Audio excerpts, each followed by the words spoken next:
नमस्कार, मी मधुराज रेसिपी मराठीमध्ये तुम्हा सगळ्यांचं खूप खूप खूप मनापासून स्वागत। आज आपण वांग्याचं भरीत कसं बनवायचं ते बघतोय। नवीन रेसिपीच्या अपडेटसाठी मधुराज रेसिपी चॅनल सबस्क्राइब करा आणि त्याचबरोबर बेल आयकॉन क्लिक करायला विसरू नका। तर सगळ्यात आधी यासाठी साहित्य काय घेतलं ते बघूयात। एक वांगा आहे, मोठं वांगा घेतलेलं आहे, भरताचं वांग। त्याचबरोबर एक वाटी कांदा बारीक चिरून, लसूण आणि हिरवी मिरचीचा ठेचा आहे, 10 ते 12 लसूण पाकळ्या आणि 4 ते 5 हिरवी मिरची तुकडे करून मिक्सरमध्ये फिरवून घेतले आहेत। मीठ चवीपुरतं, 3 ते 4 चमचे भाजलेला शेंगदाण्याचा कूट, 1 चमचा गरम मसाला, 1 चमचा धनेपूड, कढीपत्ता 10 ते 12 पानं, जिरं, मोहरी, हळद आणि त्याचबरोबर कोथिंबीर। सुरुवात करताना सगळ्यात आधी वांग कसं भाजायचं ते बघूयात। तर इथे वांग आहे, वांग स्वच्छ धुवून पुसून घ्यायचं आणि सुरी घ्यायची आणि सुरीने याला असे छेद देऊन घ्यायचे किंवा थोडे टोचे मारले तरी चालेल। यामुळे वांग एकसारखं शिजतं। आणि थेंबर तेल घ्यायचं आणि हे वांग्याला सगळ्या बाजूने चोळून घ्यायचं, म्हणजे हे साल व्यवस्थित वांग भाजलं की निघून येतं।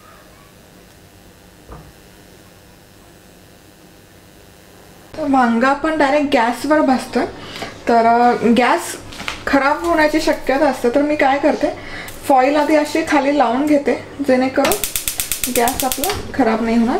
तर यावर आपण हे वांग ठेवूयात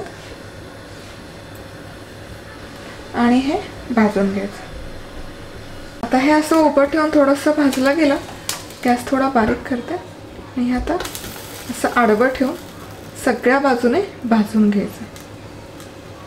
असं थोडं 2-3 मिनिट भाजायचं आणि रोटेट करत राहायचं। या ठिकाणी वांग मी व्यवस्थित भाजून घेतलं गॅसवर आणि थंड पण झालेलं आहे। आता हे याचं वरचं जे साल आहे हे आपण काढून टाकायचं। हा जो वरचा काळा पोर्शन आहे, तेल लावल्यामुळे हे साल पटापट निघतं, तुम्ही बघू शकाल।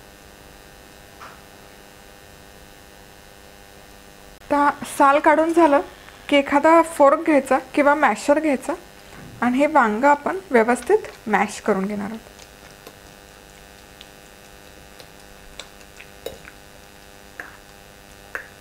सुरीने आपण मॅश केलं तरी चालेल।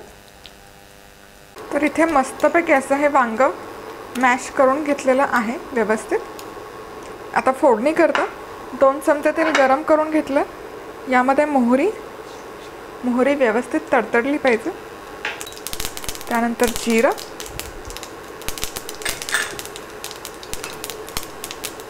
कढीपत्ता, बारीक चिरलेला कांदा,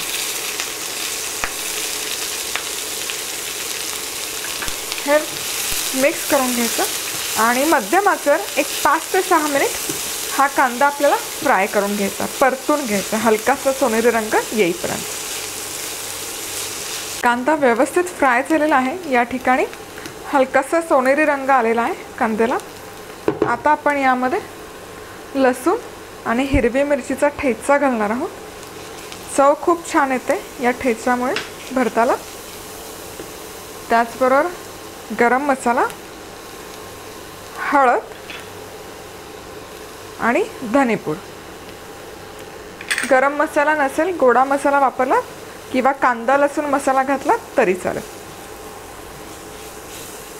आता हे मिसळून एक 2 ते 3 मिनिट परतून घ्यायचं।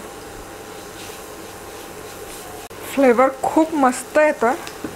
जवळजवळ 3 ते 4 मिनिट हे मी परतून घेतलेलं आहे सगळं जिन्नस। आता आपण यामध्ये हे मॅश केलेलं वांग घालूया। हे आधी मिसळून घ्यायचं मस्त।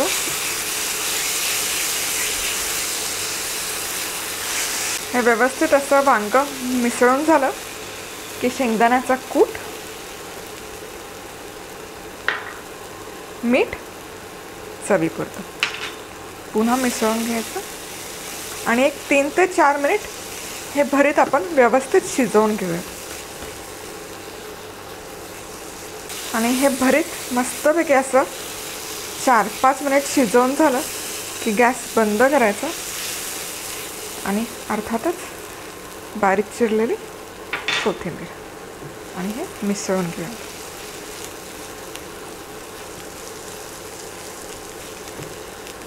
आणि या ठिकाणी आपलं हे वांग्याचं भरीत बनवून तयार आहे. अप्रतिम दिसतंय, फ्लेवर खूप छान येतो. मला स्वतःला हे भरीत या पद्धतीने केलेलं प्रचंड आवडतं. हे वांग्याचं भरीत भाकरीबरोबर अप्रतिम लागतं. ज्वारीची भाकरी, बाजरीची भाकरी, तांदळाची भाकरी जबरदस्त लागतं भाकरीवर. तुम्ही पहिल्यांदाच हे व्हिडिओ बघत असाल तर तुम्ही या व्हिडिओच्या खाली एक सबस्क्राईबचं आयकॉन दिसेल ते जरूर क्लिक करा. ते क्लिक केलं की एक बेल आयकॉन दिसेल तेही क्लिक करायचं, म्हणजे या रेसिपीचं नोटिफिकेशन तुम्हाला मिळेल. तर आज वेळात वेळ काढून तुम्ही ही रेसिपी पाहिल्याबद्दल तुम्हाला सगळ्यांचे खूप खूप खूप मनापासून धन्यवाद. पुन्हा भेटूयात असाच एका छानशा खमंग रेसिपीवर. तोपर्यंत मस्त राहा, खुश राहा, आनंदी राहा आणि सगळ्यात महत्त्वाचं खात राहा.